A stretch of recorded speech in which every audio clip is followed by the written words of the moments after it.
10 ఏళ్ల పాటు తిరుగులేని అధికారం అనుభవించిన బీఆర్ఎస్ పార్టీ నేడు సంక్షోభంలో పడింది. 5 ఏళ్లు అధికారంలో లేకుండా ఉండాలనే ఊహను బీఆర్ఎస్ నేతలు భరించలేకపోతున్నారు. దీంతో పలువురు కాంగ్రెస్ వైపు క్యూ కడుతున్నారు. మరోవైపు కేసీఆర్ కుమార్తె కవిత అరెస్ట్ ఆ కుటుంబంలో మనశ్శాంతి లేకుండా చేస్తుంది. ఇటు కవిత బెయిల్, ఇటు సమీపిస్తున్న పార్లమెంట్ ఎన్నికలు ఈ రెండూ బీఆర్ఎస్ పార్టీలో కీలక నేతలైన కేటీఆర్, హరీష్ రావుకు పెద్ద తలనొప్పిగానే మారాయి.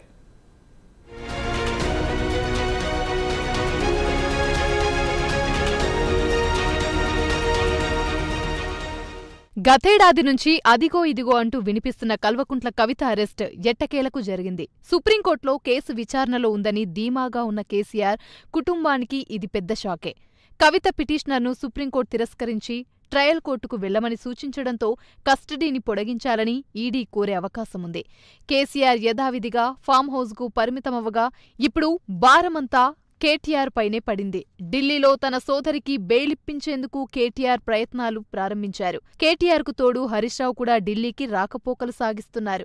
కేసీఆర్ కుటుంబంలో సంక్షోభం ఇలా ఉంటే బీఆర్ఎస్లో జంపింగ్ జలానీలు ఎక్కువయ్యాయి. ఇప్పటికే పెద్దపల్లి, చేవెళ్ల, వరంగల్ ఎంపీలు, గ్రేటర్ హైదరాబాద్లో ఒక ఎమ్మెల్యే పార్టీని వదిలేశారు. గ్రేటర్ హైదరాబాద్ ప్రస్తుత మాజీ డిప్యూటీ మేయర్లు కాంగ్రెస్ కండువా కప్పుకోగా ప్రస్తుత మేయర్ విజయలక్ష్మితో కూడా కాంగ్రెస్ నేతలు చర్చలు జరిపారు.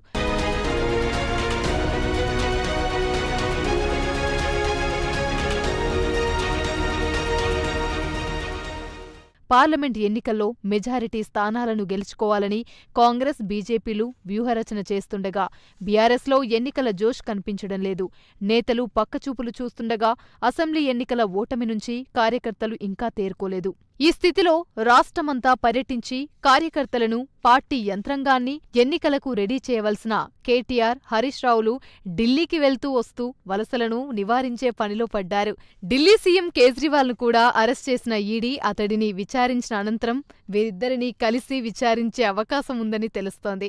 కవిత వ్యాపారాలు, స్థిరాస్తులు, బినామీలు వీటన్నింటిపైన ఈడీ దృష్టి కేంద్రీకరించింది. తాజాగా మాదాపూర్లో కవిత భర్త అనిల్ సోదరి అఖిల ఇళ్లపైన దాడులు చేస్తున్నారు. అనిల్ను కూడా ఈడీ విచారణకు పిలిచింది. దీంతో ఈడీ దాడులు ఇప్పట్లో తేలేవిగా కనిపించడం లేదు.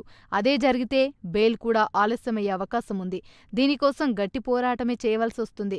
కవిత తరపున సీనియర్ న్యాయవాది కపిల్ సిబాల్ వాదిస్తున్నారు. మరోవైపు పార్లమెంటు ఎన్నికల్లో రాష్ట్రంలో ఉన్న 17 సీట్లలో 3వ వంతు సీట్లైనా దక్కించుకోకపోతే బీఆర్ఎస్కు భవిష్యత్తులో మరింత గడ్డుకాలం ఎదురయ్యే పరిస్థితి ఉంది. మొత్తంగా బీఆర్ఎస్ పరిస్థితి అటు నుయ్యి ఇటు గొయ్యిలా మారింది.